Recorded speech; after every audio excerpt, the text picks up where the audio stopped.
Yes, my friends, things are heating up around the Denver Broncos, and we need to talk about something very important. We all know how much pressure there is on Bo Nix in this offense. And man, the Broncos cannot afford to get this wrong. I really want to see Denver in the Super Bowl, personally. That is the dream. And after everything this team has shown, why not believe it can happen? Especially when you hear what just happened at the final training camp practice open to the public. After what was described as his worst practice of camp, Bo Nix came back and delivered what people were calling his best performance yet, including a huge 60-yard connection with Jalen Waddle against Pat Certain too. Now I want to know which side you're on. Do you believe Nix and this offense are ready to take the Broncos to another level? Or do you still need to see more before believing this team can reach the Super Bowl? Write your opinion below. And if you've been a Denver Broncos fan for more than 15 years, hit that like button hard. Alright, let's talk about Bo Nix. This was the final Denver Broncos training camp practice open to the public. The team will continue practicing, but from this point forward, those sessions will only be available for media coverage. And honestly, it is crazy how quickly these weeks passed. Broncos fans waited through the offseason for training camp to arrive, and suddenly the public portion is already over. But if this was going to be the last impression Bo Nix and this offense left with the fans watching practice, they certainly gave them something to remember.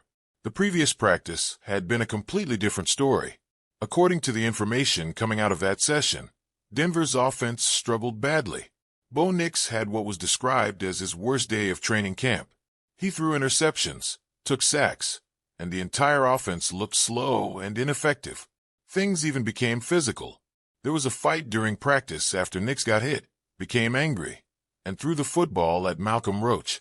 A pile formed, and Nix eventually pulled Nick Bonitto away during the confrontation. It was the kind of emotional practice that naturally gets people talking, especially when the quarterback is involved. Sean Payton, however, did not make a big deal out of it. Nix also spoke afterward about the situation and indicated that he liked the intensity and that it fired him up. That immediately created another question. How would Nix respond the next time he stepped onto the field? Well, Broncos country got its answer. He responded by putting together what was described as his best practice of training camp. That is one of the most encouraging parts of this entire story. Every quarterback is going to have difficult practices. Every offense is going to have days when things simply do not work. The important part is what happens afterward. And Nix did not come back looking afraid to make another mistake. He came back attacking. One play in particular became the moment everyone was talking about. Nix connected with Jalen Waddle on a beautiful deep pass that traveled roughly 60 yards through the air. People who watched the play described it as possibly the best throw they had seen Nix make in practice.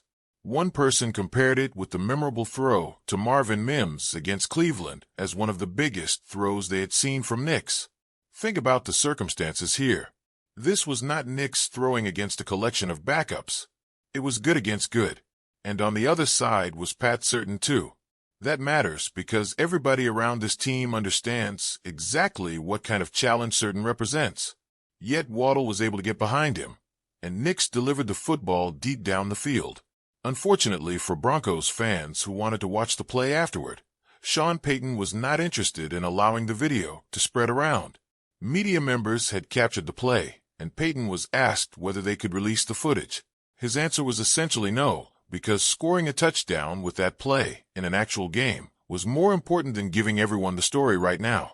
And I actually think that makes the whole situation even more interesting. We don't get to see exactly what Denver designed, but we know it worked. We know Nix made the throw. And most importantly, we know Jalen Waddle was out there making plays. That is huge news for this offense. Waddle brings speed and route-running ability that can change what Denver is capable of doing offensively. He gives Nix another player who can threaten a defense vertically and create problems with his movement. And this was not some meaningless rep where everything went perfectly because the defense offered no resistance.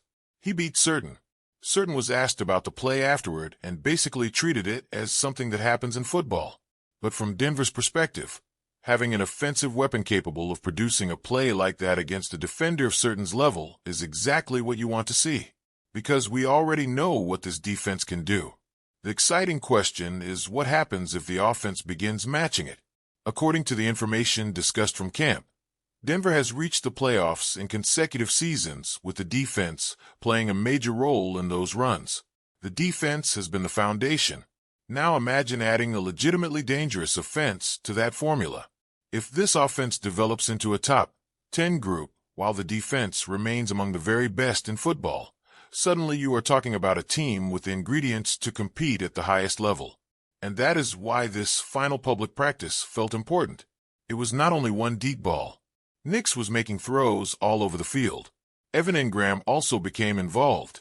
After the huge connection with Waddle, Engram reportedly made back-to-back catches, including gains of approximately 15 and 25 yards. And something Engram said afterward deserves attention. He talked about Davis Webb being very focused on designing plays around the specific skills of Denver's players, instead of simply building everything around what the opposing defense might show.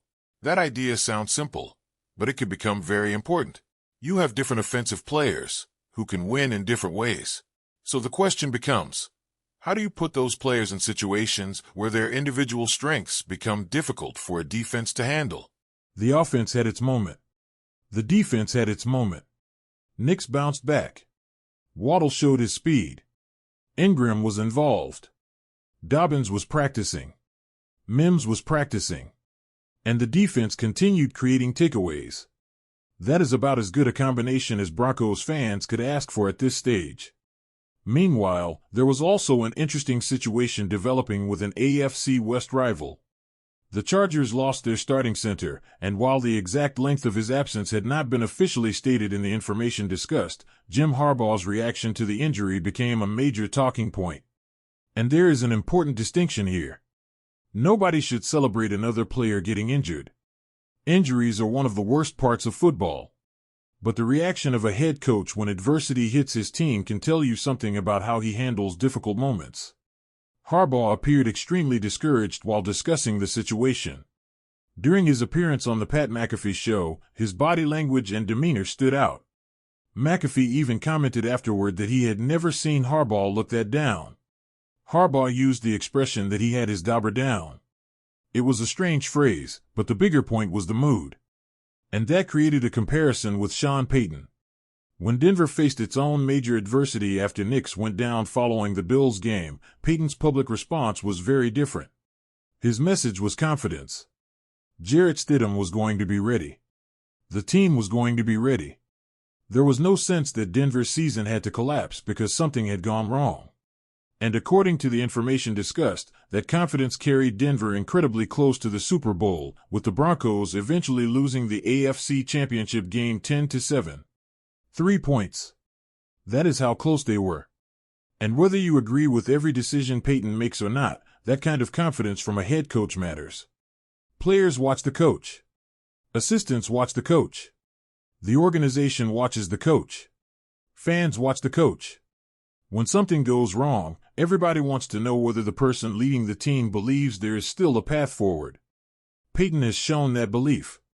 And after everything we just saw at the end of training camp, there is a lot for this team to believe in right now. Just look at the difference between these final 2 public practices. One day, Nix was throwing interceptions, taking sacks, getting frustrated, and becoming involved in a fight.